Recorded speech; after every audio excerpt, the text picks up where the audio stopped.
Welcome to Talking Giants, presented by SeatGeek. I'm your host, Bobby Skinner, here with my co-host, Justin Pennick. We got our February mailbag, shortest month of the year. Justin, how are you doing? Bobby Skinner, hello. We're recording this a little early, so you're going to have a great time in Daytona, and I'm happy for you. I'm even happy for myself. I'm not happy, because what the hell? Why? I've invited you multiple times to come, and I said you could even stay at my house, and you're just like, nope, I'm not going to go to Daytona this year. But then I looked at express flights, or not round trip flights, and it's $700, and I'm like, drive. It's like NASCAR. Just drive, yeah. Turn left. I'll wind up in the ocean, the Atlantic Pacific Ocean. Hi, Bobby. I'm happy for you though that we're recording a little early, so you can go to Daytona. It's one of the best weekends of the year. And yeah, man, we got a football team to talk about, and it's thinking more and more on what it's going to take to fix this current situation with the New York Giants. It's certainly a little daunting right now. So we have a mailbag, a lot of like team building stuff. What are they going to do? What can they do? Let's do it. Yeah, no new Patreons today, and I want to say sorry because I have a stack of envelopes on my desk, and I just have not gotten around to going and getting the stamps and getting them. So those are going to. So I know some of our newer Patreons are like, "Where's the stickers that you said they're going to send?" So I'm going to get those out today. So forgive me if you haven't gotten them. And going to we already do the T-shirt contest for this month soon. So no ad for Patreon today. Anything else before we kick it to Steve?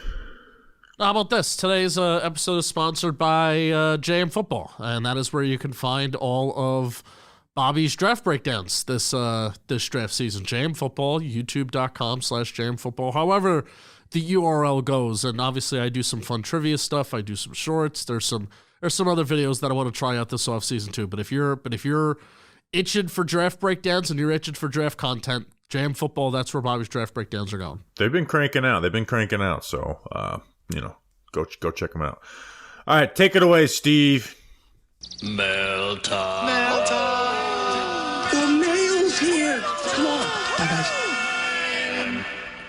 Here's the mail. It never fails. It makes me want to wag my tail. When it comes, I want to wail.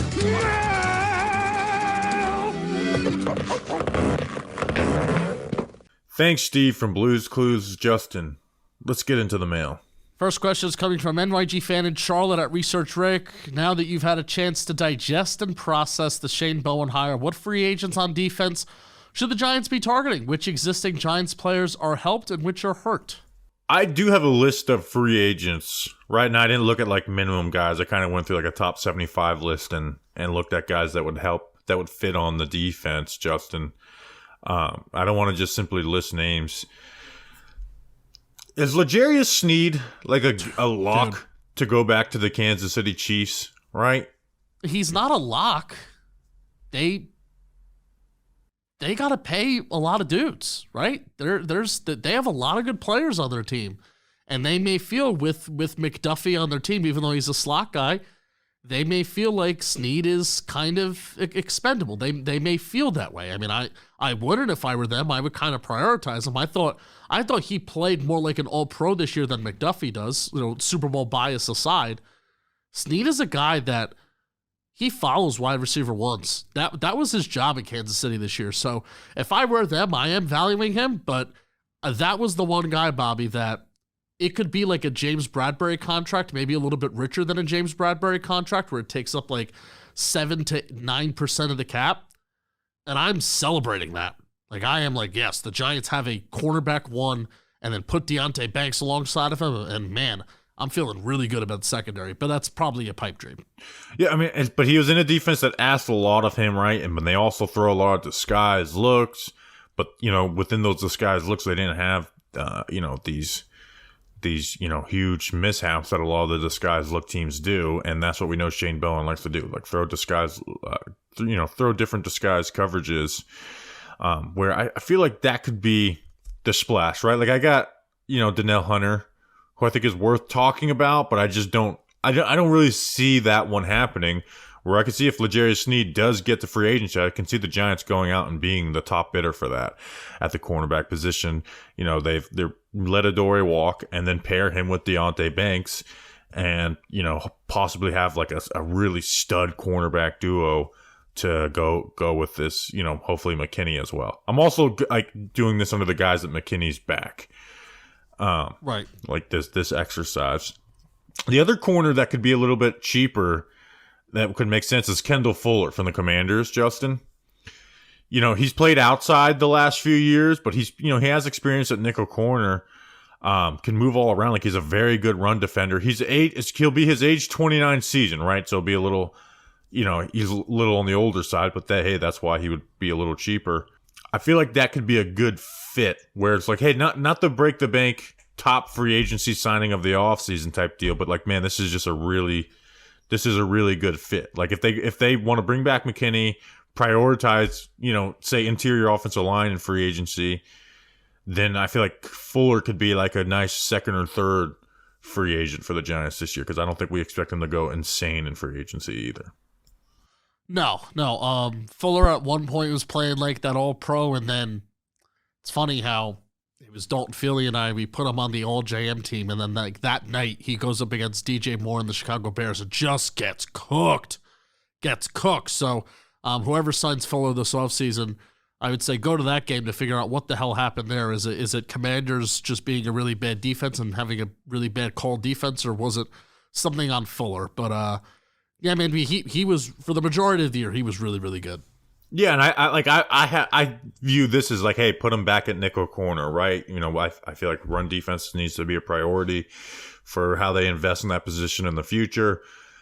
It may not be a position that they can go and draft in the top 100, and after that, you can't bet on any of those picks being contributors, especially early on. So I just feel like he could be maybe a good value signing, because hey, age 29 corners they're not breaking the bank, and like you said, Fuller had some bad moments this year too. But that was one else on there. Was there any other corners that like popped into your research or mind for this? No, I'm glad you brought up Snead, because that was going to be the one guy where it's like, oh, home run. And of course, there's going to be other corners that maybe we'll talk about as free agency gets closer. We kind of take a very laissez-faire approach with free agency, just because you never really know what could happen. And when the guy's signed, that's when we'll go crazy and research them. I will say, though, I think it's kind of likely that Adoree Jackson could be back. I don't know. So I have free agency philosophies, and not before free agency, and then react to the players once they get signed. I remember one year we did like, hey, put together your free agency plan, and it was like they didn't do anything. Yeah. It's like I watched film on all these guys for no reason. If Adoree is back, it has to be on a 1-year deal then, or a 2-year deal where the second year is fake. Yeah. Like I'm not investing. One, he had a bad year this year, right? He's also age 29, and he's missed games every single year. Every year, yeah. Literally every single year, I think, for the last 5 years of his career. Every year with the Giants, he's missed games. Like, now he hasn't had like the season-long injuries, which is nice, but he's missed games every year, and I'm just not betting on. I mean, corners fall off quicker than any position in the NFL. Yeah. I mean, well, let's even think about this, especially now that we're kind of knee deep talking about free agency. We have a lot of draft questions later on too. The Giants have $21 million in cap space right now. They're going to cut Glowinski, which will give them an additional $4 or $5 million. So they'll have $25 million.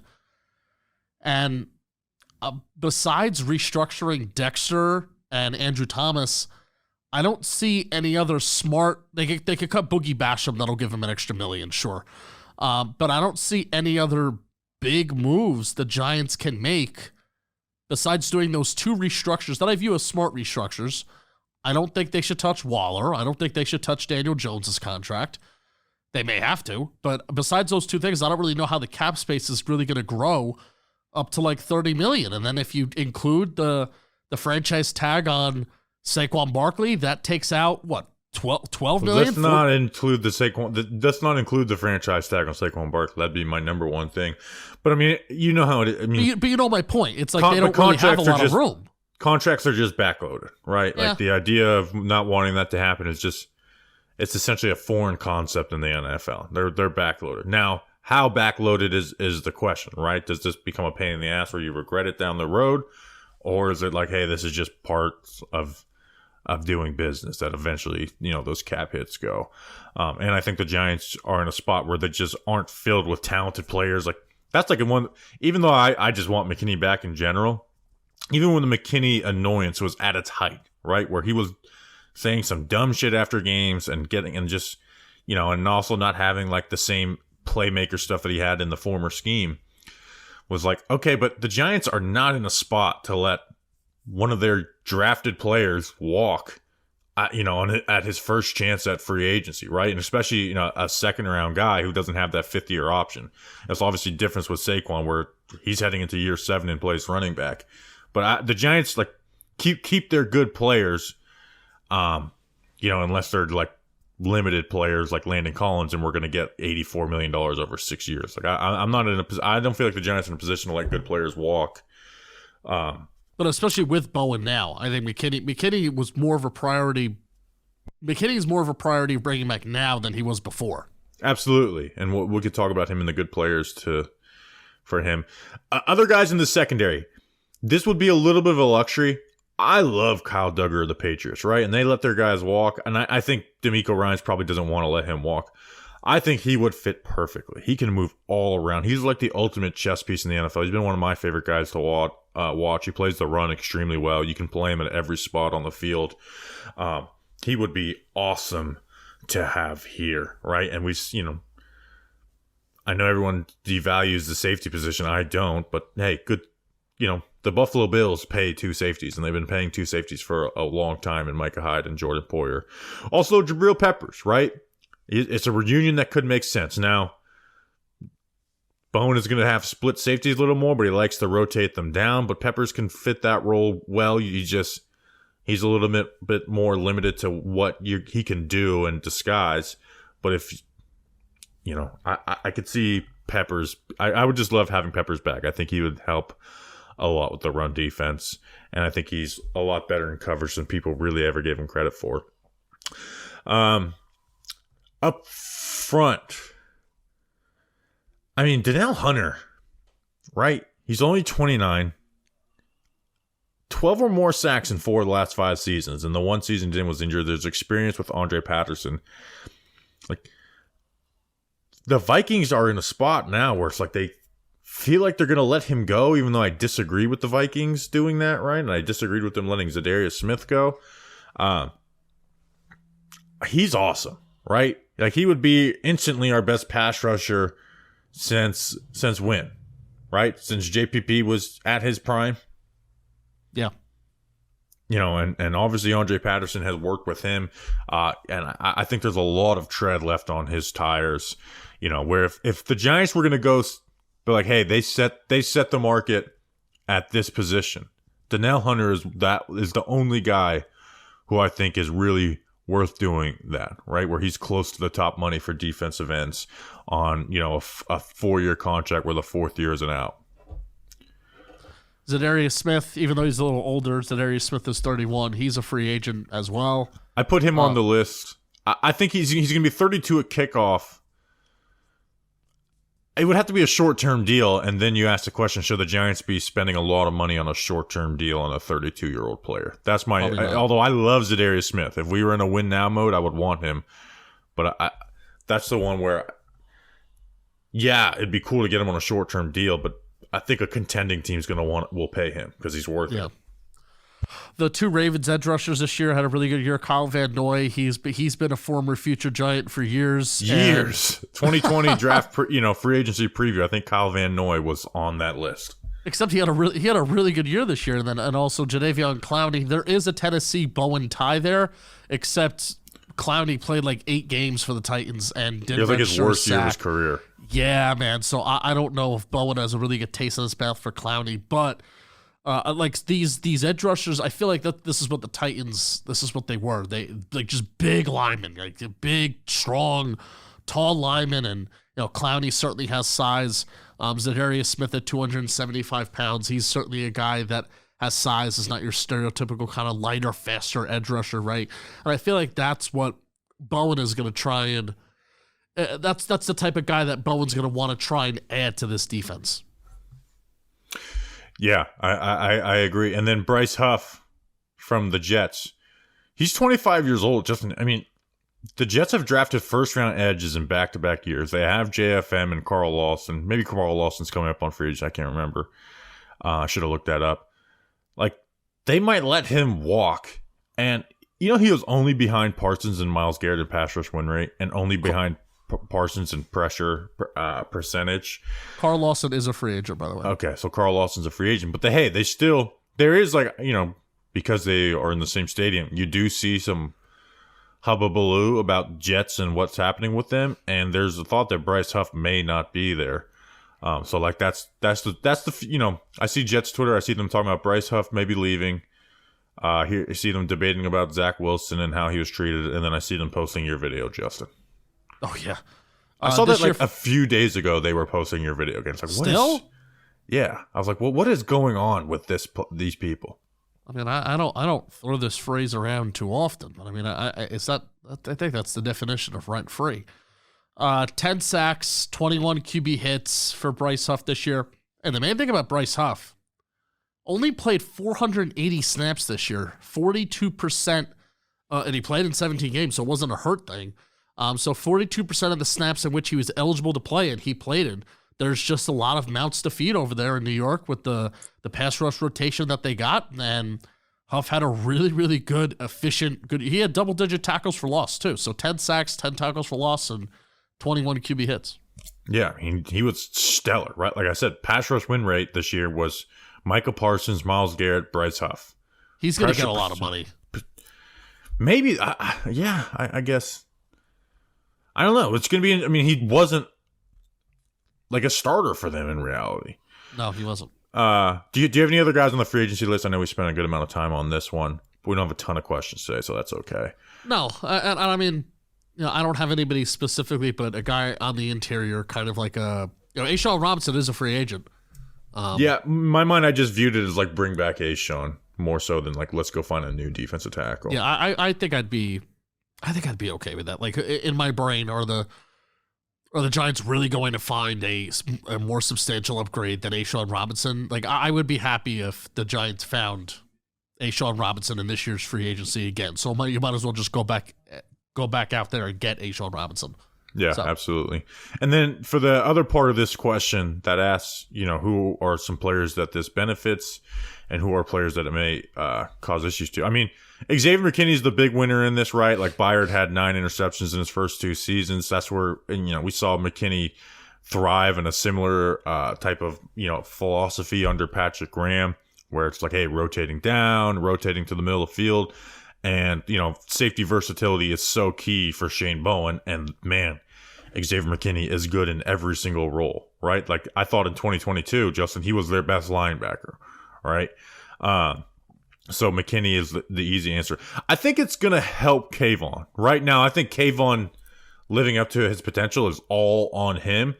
But they have produced high sack numbers for their guys essentially every year in Tennessee, even though they don't always have the best pass rush metrics. I think the one thing that Kayvon's got going for him is his time to pressure last year was really, really good. And I don't think Kayvon Thibodeau was the beneficiary of a ton of untouched pressures and untouched hits, and certainly not untouched sacks. His sacks were great. Like they were great moves that a lot of guys in the NFL can't do. It's just about consistency with Kayvon. So I mean, here's the argument: is that the Wink Martindale quarterbacks and the quarterbacks that the Giants played, they get rid of the ball quicker. And if you look at the time to pressure stat, even last year, if you look at the time to pressure stat as a team, I believe the Giants and the Titans were very similar in terms of, time from the snap to getting pressure on the quarterback. And that was with 2 very, very different philosophies, where the Titans would run 4, they run their stunts and then the Giants would blitz. That's what they would do. So 2 very different philosophies, but ranked similarly in that time to pressure category. So hopefully the theory is as the quarterbacks feel like they can hold onto the ball for maybe a little bit longer, it gives Kayvon more time to get after the quarterback, get back there, get some more QB hit. I just want Kayvon to be more well-rounded. It's not Kayvon Thibodeau producing negative plays was a plus this year. Did it much better and did it much more than I thought that he would. Double-digit tackles for loss, double-digit sacks. It's just the rest of his game being more well-rounded, and hopefully Bowen's defense and the new outside linebacker coach, hopefully they can get Kayvon there. Yeah, and let's see a year, like we've seen the flashes, let's see the consistency. Let's see a year 3 bump for Kayvon. I don't think that's an unrealistic. Like, Kayvon is the prime candidate in the NFL for, like, look, he was a product of high sack numbers but not consistency, but he's also a candidate for like a year 3 jump too. Okereke, I don't think this scheme helps or hurts him, but I do think it will probably hurt his box score stats as far as creating negative plays, even in coverage, right? Because you knew the ball was coming out quick, so you diagnose it. Where in this defense, I think he will be a little more avoided, again, compared to last year, where he was able to get his hands on the ball a lot because the quarterbacks were forcing it out, and he did a good job of undercutting some stuff. And then players that I think it will affect negatively. Cordell Floss is the easy one, right? I mean, I've never seen a guy miss so many assignments in zone coverage. Also, if you're going to be playing from lighter boxes, you need your nickel corners to be better in the run defense. I'm kind of out on Cordell Floss. Micah McFadden, I think he won't be able to play as fast and free in this defense. Will he have the same green light? Will he, if Isaiah Simmons is not back, is he going to be taken off the field on 3rd down? I want to have a conversation with you about Banks, because I think Banks will fit fine in a zone scheme. But we did draft Deonte Banks to be a man corner, and there's nothing better than a corner who can just lock down in man coverage. Do we take away some of his ceiling if he's in this, rotating the coverage type defense? No. If anything, let me know if I'm wrong here. If anything, I'm excited for Deonte Banks to disguise some stuff, and I'm excited for him to be a guy that maybe rotates, pre and post snap, into baiting a quarterback into thinking that you got one thing, but then pouncing on another thing. I mean, that was his first NFL interception. Was exactly that. It was exactly that. All right, I'm going to let you think that you got this open, and no, you don't. I'm going to pounce on it. What I'm looking for out of a CB1, and it's done in multiple different ways, right? Not just. Obviously, you want that man coverage lockdown corner, but if you're getting interceptions, if you're forcing incompletions, even like what we saw James Bradbury do in 2020, where it was a lot of zone coverage, and he still made plays on the football, still had interceptions, and still had those pass deflections, I don't really care how it's done. It's just I feel much better about Deonte Banks now than I did just being this man coverage press man corner. Yeah, and hopefully they'll let him do that as well, too, and that stuff will be mixed in. But like you said, like, that shit showed up at Maryland, his instincts in zone coverage when you're disguising stuff, right? And like it even showed up last year. It wasn't just at Maryland. It was last year, too. Yeah, his first interception. I did a video breaking down, like, his first interception in college versus some plays first interception in the NFL versus some plays in college. Banks is obviously, like, the big, like, hey, let's see the big year 2 jump. I'm excited for that. All right, Justin. One more thing on Banks, and especially with Banks, where at Maryland, you're kind of wondering where's the ball production. He didn't really have a ton of pass deflections, and he barely had any interceptions, right? No, I think he had one his freshman year. Yeah, and that was that was a couple years ago. I think now if they move to a little bit more a more zone heavier scheme, I know they're going to mix in cover one in there too, and they should mix and match everything. I'm more excited for Deonte Banks' ability to make plays on the football when you introduce that, because really you haven't seen the ball production and that type of production, at least on the box score. You haven't seen that when he's running man coverage. Yeah. All right, we gave Research Rick a 20-minute question. How about that? I was worried that we wouldn't have enough on this podcast. Justin, next question. Carve Stone at Carves Toe. There you go. Tons of crazy talk about the Giants trading up in the draft. But with many needs across the roster and great depth in the draft at key positions of need, might trading down make more sense? We could still pick up a high-quality offensive lineman, quarterback, wide receiver later around 1 plus add picks. What are your thoughts? I think it should absolutely be an option, but I think because of the quarterback talk, it's not really even being floated out there. I really think it can be an option, especially if the quarterbacks go in the first 3 picks, right? And then there's a team at 12. Say the Denver's like, hey, scrambling to get up and get whoever, right? And the Giants just don't view these quarterbacks worthy of taking with that pick. Like I'm in team not forcing quarterback. And I think there's lots of wide receiver and O-line talent in this draft, right? Which is 2 of the Giants' needs. And so I have my mock draft video coming up, Justin. I'm working through something where, like, Malik Neighbors very well may be the best player available at 6. But part of why I love this year's draft class is, like, man, I feel like there's wide receiver 1 talent that's going to fall to the 2nd round. I really do. Whether it's Xavier Worthy from Texas, Troy Franklin from Oregon. And I'm like, man, that kind, like, this, like, I'm in a point where, like, maybe go wide receiver in the first 2 rounds, right? Like, because, talk about my whole best player available over need talk. But I also think offensive tackle should be in play for the Giants in the first round, despite the fact that everyone's against it, right? And hey, if all things were even, my priority list would go edge, wide receiver 1, offensive tackle, like cornerback before free agency outside of quarterback. But guess what? Not all things are equal. And maybe that's like a perfect position to target if you're going to trade down. And I already hear the arguments. We can't keep on drafting offensive tackles. We can't draft 3 offensive tackles in 5 years. Okay, well, one is our best player on offense in Andrew Thomas, an all-pro. The second one is a bust, right? And Evan Neal, he is a bust right now. He can hope to God he can have, be better under new coaching. But right now, he's a bust. So I hate when people bring that up because it's, when they say it, they make it sound like you're trying to do like a strong 3-man tackle rotation. No, we're just realizing that this investment didn't work out because he's not a good player, not because he's an offensive tackle. So I absolutely think that should be in play if the best player available is there. If Neal showed like any sort of progression in year 2, I would be saying no, offensive tackle should be off the board for the Giants, but he didn't. And he got injured and missed a lot of games. So the long story short, I am saying, a trade down should absolutely be in the cards. And I think this coaching staff is not going to, hope to God, put us in a spot where we're not needing to trade up for a quarterback in the next draft.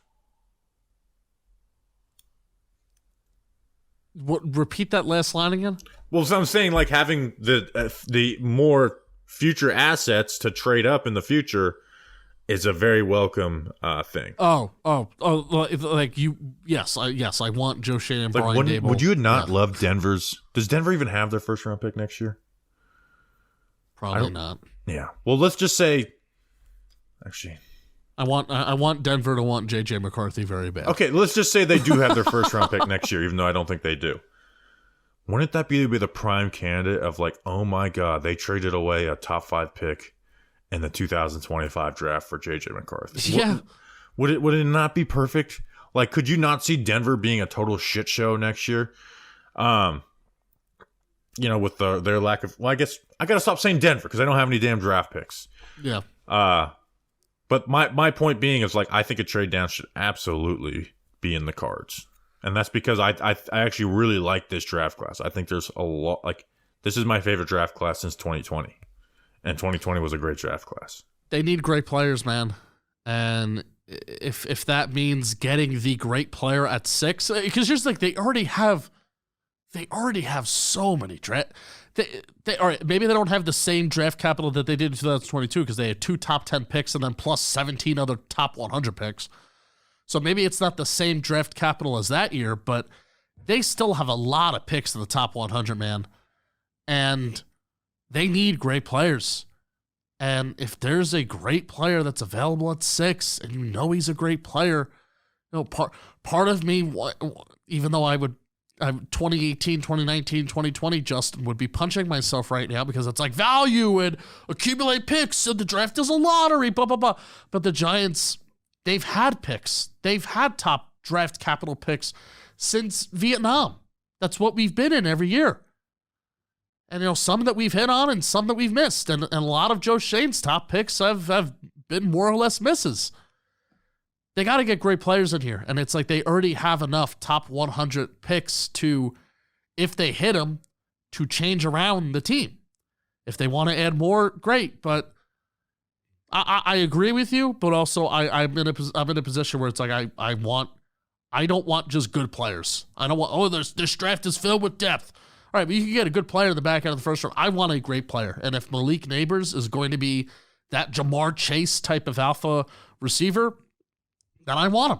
And I want him there. So yeah, I mean, they do have their first round pick in 2025, the Broncos. But I'm not talking about like trading back from 11 to 20.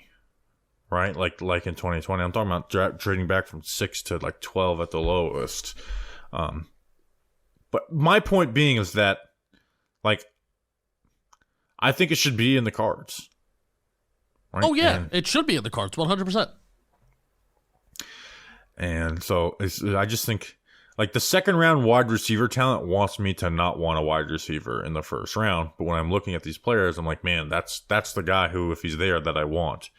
Now I agree with you. Like, I want Malik Neighbors too, most likely. And I'm not going to look at, one of the most annoying things that I dislike is like, well, we can't draft this guy here because look at the players in the second round. So when I say that in my head, I know it goes against what I believe. Going against the grain, yeah. But what I'm saying is, like, if a team is willing to, trade away their future first, a second, and whatever, and we're only dropping back 6 spots at maximum, then I'm for. I don't want to trade back down to 18 or anything. I agree with you there. But I do think there's great players in this draft. I really think there's a lot of top players. Like, I mean, there's wide receivers projected to go in the second round who I think would have been wide receiver 1 in last year, who would have been top 20 picks in the last draft. So, all right, next question. Next question. It means no Corey's. No Corey's. Rita's handle. It puts it all together. Corey's. It means no Corey's. Hanakua Matata. Sure. What a wonderful phrase. Not including first round picks, which second/third year players would make the biggest impact on the team if they could take a sizable jump? So I feel like that's be reasonable, right? Like, it can't be like Josh Azudu make a jump to a stud guard, right? It made me think of what made me think of. Like, you mentioned Josh Azudu. You can't mention Cordell Flott, since he's a guy that we don't even know if he barely exists in the Shane Bowen defense. It really just made me think of, outside of Wan'Dale Robinson, like, how much of a shit show that 2022 draft class is. In my opinion, the third round, I think you got solid players in Belton and Bellinger. Belton, I think he's a good depth piece. Hopefully, can grow into like a Julian Love role. Bellinger's a solid piece, but yeah, we need stars.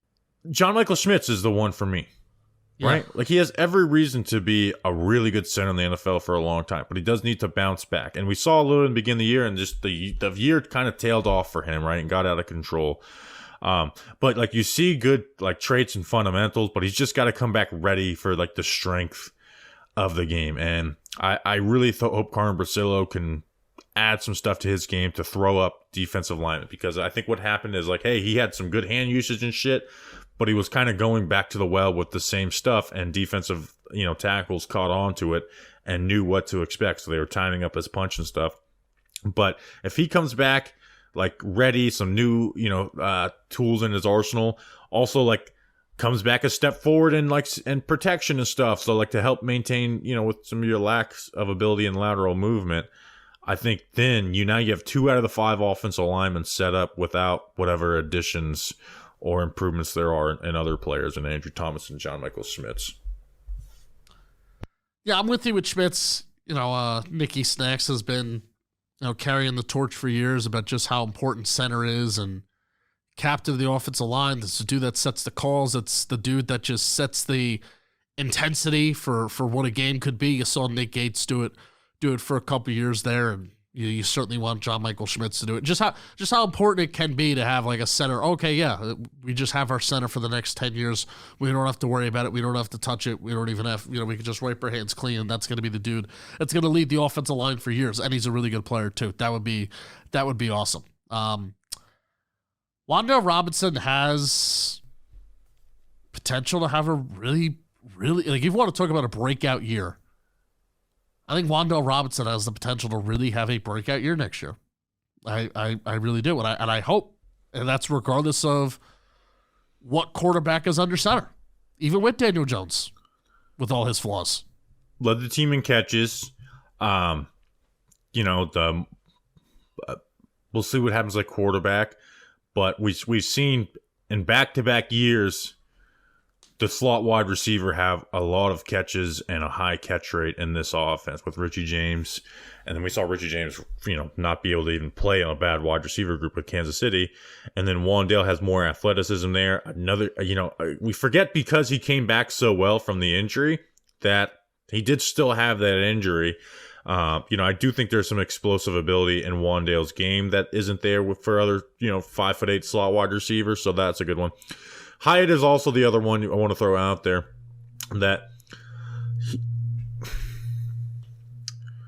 I think because of Hyatt's ability to create a big play, so there's a reason why he only had 374 yards, and it's not simply just quarterback play, right? Of course, there were some big plays left on the field because of quarterback play, but for him to be more than just one of the best alerts in the NFL. He has a lot of stuff to grow on into his game. A lot to grow on it, but he's got all the ability. We'll see if he can get better dealing with press and getting better. I think his route running improved, but just, releasing the right way and not dealing with the corners who are going to try and disrupt him, because that's what they're going to try and do with him. But obviously there's ability to be an 800 to 1,000 yard receiver, and maybe even more if he can really, really improve. But he does have to improve, because we talked about it. If they go draft a wide receiver one of Malik Neighbors, right?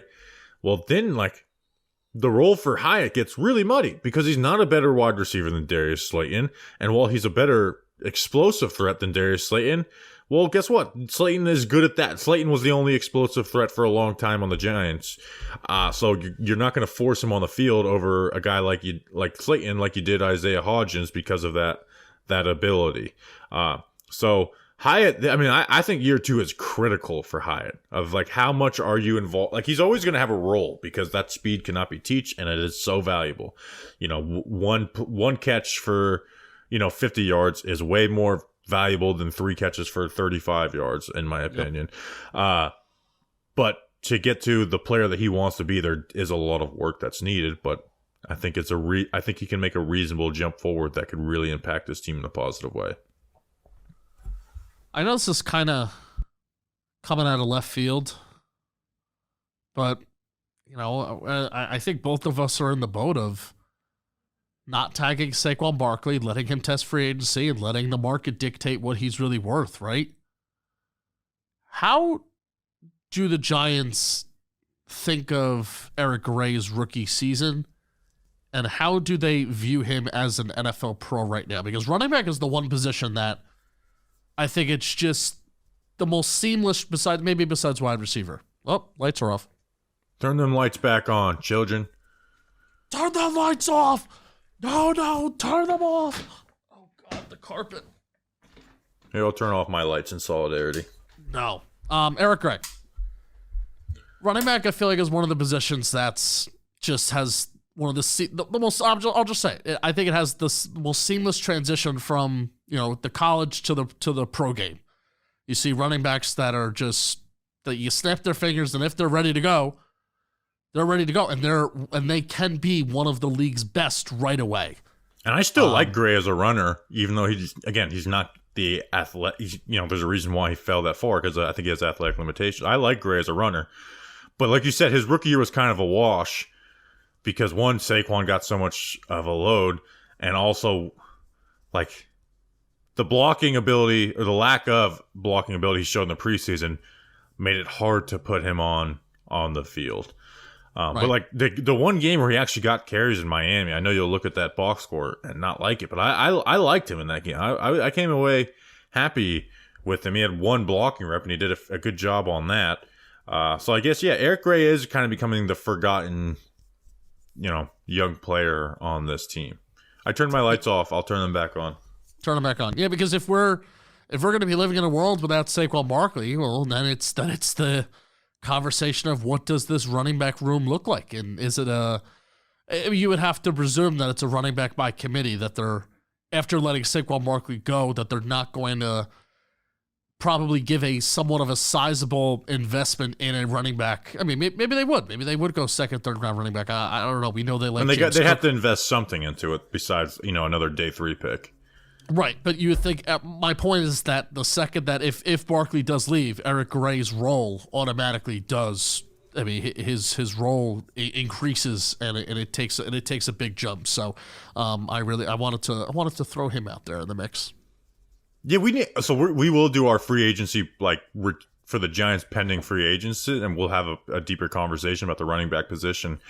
But even though I think both me and you are in the let Saquon walk, you do have to address that position. Like, running backs do matter, right? And maybe it'd be a good way for me to get back on that fight is if I think the right decision is to let Saquon walk, but talk about how I do think running backs matter. Yeah.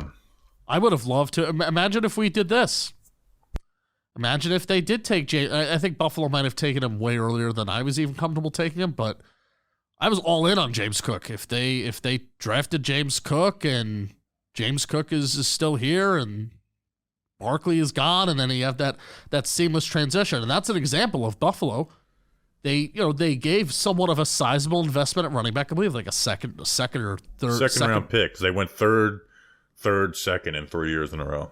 Yeah, so that was somewhat of a sizable investment at running back, and I think that's fine. I'm totally on board for a player like James Cook who's dynamic, and then this year he became one of the league's most dynamic running backs. So I'm all for that. All right, next question. This is coming from Koharski's Donuts at Koharski's Donuts. If that's a real place, let me know. I love donuts. Not to say that adding talent everywhere isn't important, but what positions do you think the Giants least need to address this offseason? In other words, what areas of the roster can they feel most comfortable going into next year? So we won't have to spend a lot of time on this question. So to me, the answer would be safety if they keep McKinney. Tight end, because you have Bellinger as a safety net, even if you don't trust Waller's health, which you shouldn't. Linebacker, I don't want or need a huge investment there, and I don't, I really like Peyton Wilson, but he has injury concerns, and I saw someone today say the other day, hey, he's linebacker 1 in this class, if it's not for the injuries. But to me, the point of this question is it's hard to find. What position? This is where you talked about it in the Super Bowl recap, man, where it's man, this doesn't feel so good right now as a Giants fan, because it's what position? There's really not very many positions where you don't say this, right? Because even two of the three that I mentioned, safety, McKinney's a free agent, and tight end, your player's injury prone, and he's getting older, and that's where it's a little not fun to be a Giants fan right now. I also interviewing Chris Nee. I had a moment, Justin, where I'm this shit was a long time ago. Yeah. We're getting so far, we're getting far away. We are, we're 5 years away from the 20-year anniversary of the two. I was asking about the helmet catch, and I'm oh my God, this was a long time ago at this point. I mean, people view me as still a kid. I'm 25, turning 26. I'm not a kid anymore. I'm a man. I'm 40. We won that first Super Bowl. I was a child. Oh, child. That's the same thing at mine. I was I have coworkers who cannot physically have a memory of that game. No. That sucks. So get back to the damn Super Bowl, for the love of God, Giants. I need it so badly in my life. I see these other fan bases who the Lions and shit. I was as much fun as the Lions are having right now, like, they've had 20 years, 30 years of just being miserable. Like, let's not do that, please. No. Joe Shane, I like you. Brian Dable, I like you. Let's figure this damn thing out. Let's add some studs. Let's coach them up. And let's win some freaking games, to quote the great philosopher, Mr. Brownstone. And I will say, like, going back to probably the Rams game was the most, like, enthusiastic I was about this team, like, going forward. Like, I feel like all they need is a quarterback, and give me a quarterback, and let's just see what this coaching staff can do. It is kind of crazy. Well, one quarterback does change everything, because it at least gives you a high floor, right? So that's the hope.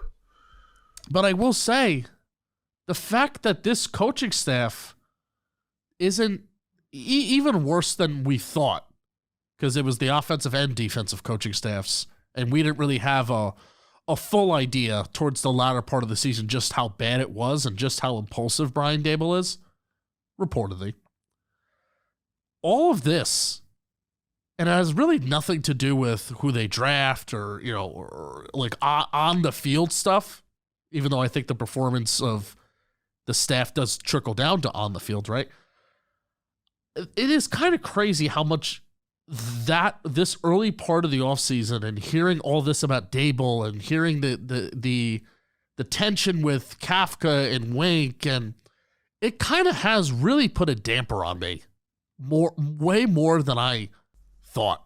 Oh, absolutely. And I know people want to close their eyes to that shit, but it does make this year 3 feel not as like all right, let's continue to develop. They had a good first year, but hey, this was always kind of part of it. And the fact that they're not in range for the top 3 picks for the quarterback. So, man, like this is a fucking pivotal year, right? Yeah. Like this offseason is it's gonna decide futures, even if they get a year 4, which I think they should. And it's gonna take some bad things happen to get me out of that boat. It's like, man, this offseason is what going to decide whether you're in a good spot going into year 4 or not. Yeah. All right, last question. This is mainly a you question. Are RJ, AT, and Shane we trust with a 5 instead of an S? Do Neal this is Evan Neal. Does Evan Neal and Charles Cross change the way you scout tackles as far as a balance and feet threshold, fake splits or not? I don't think there are many tackles that won't have to change anything going into the next level, and those physical traits are the base of everything.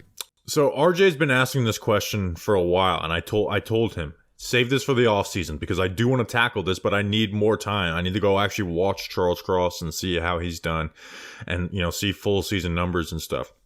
So it has changed where I put so much more of a, like, if you have bad balance, I'm kind of just out on you, right? I think that's the biggest change, right? Where Evan Neal had all this good film and stuff, but, it was consensus, like, he does have balance issues, right? But even in his wins, right? Like, I did a film breakdown of him versus Trayvon Walker. He wins, but Walker does have some moments in there where he's able to get Evan Neal off balance pretty bad and able to, get him on the ground.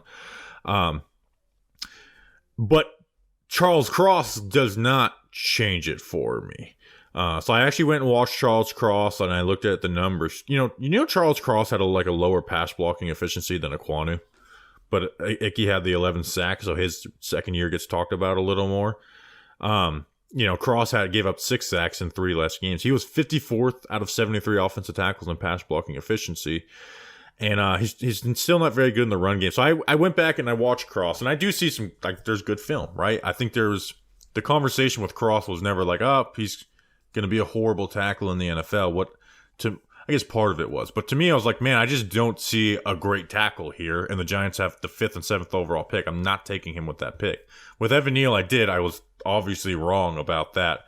I don't think it changes much with Cross. So I see good tackle play, but I also see bad tackle play from Cross too, where it's like you don't see his bad plays aren't horrible, but he's just never really dominating throughout a game. And the games I went and watched were games where he was graded highly and not like the games where he gave up, a lot of sacks and a lot of pressures and stuff versus like the top pass rushers.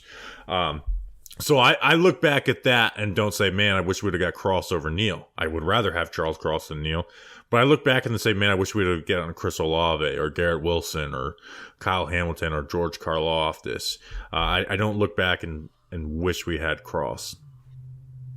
I actually think I might take Ekwonu over Cross at this point too. I think if Ekwonu has a good work ethic, which is always the hardest thing to figure out throughout the draft, I think Ekwonu could be a candidate for a breakout in year 3. I really do. I know he had put up a lot of bad film. I don't look at him and say, oh man, this guy is so far away. He's a really good run to blocker. He improved as a rookie in that Steve Wilkes, Panthers team. But they were also running the ball a ton. So I like at this point, I might take Icky over Charles Cross at this point. And Icky was my offensive tackle 1 in that class. It was Icky, Neal, and then Cross. I'm going to stop calling him Icky. Icky. Justin, why the hell aren't you coming to Daytona, bro? I'm going to be seeing all our friend, Mike Ford, who hooked it up for me. Dominic. And are you going on Sunday? Well, no, I don't think I am because I don't have anyone that's available to go with me. I asked my brother and he said no. I was like, okay, thanks. That's really rude. Thanks for the discussion, bro. That's that's the only reason why you're not going on Sundays because you don't have anybody to go with. But you like, let's just say I've asked everybody and they're just like, nope, can't do it. Let's just say I have friends that are going Friday with me, right? To the truck race. Thursday, I'm just going up on myself. I get it. I can't get people to go on a Thursday. It's a work day. But people just don't want to spend the bread on the Daytona 500. No. All right, so that's the difference. If I were to come, I can't at this point. If I were to come, would you be able to hook it up experience-wise with the people that that we could get in on Sunday and we could have a good time and we could get tickets? We could go to the fan zone and stuff like that. But tickets, no, we couldn't get that. All right, we'd have to just buy tickets. They're not. We have something to work on. We have something to work on for next year. I thought about applying for media and stuff and had like all the right contact info, but then I just was like, no, I'm just. Also, the view for media at NASCAR races isn't great. No, I mean they basically walked from inside the media room for the most part on TV. Yeah, no. On their computers and like listening to the scanners. But I did download the NASCAR app, so for the duels on Thursday, I'm just gonna put the scanner in my headphones. That's awesome. Because they're not sound. I think that will work, right? Like they're not gonna be so loud that I can't hear my AirPods. Right. I'm trying to go to Bristol. That's the next race I'm trying to go to. What about Charlotte? Well, of course, yeah, that's an every year thing. Already locked in. Talking Giants party at Charlotte. Make sure you're there. Memorial Day weekend. All right. Justin, that's an episode. Anything else we want to? I mean, we're running. We're not quite close to an hour yet. Is there anything else you wanted to get off your chest before we went? I wanted to get off the I had the Super Bowl far 07 so long ago moment. It was a long time ago. Like a long time ago, man. Like it's, maybe that's just, when you turn 32, you're just like, man, there's some things that are like key memories that are just a long time ago.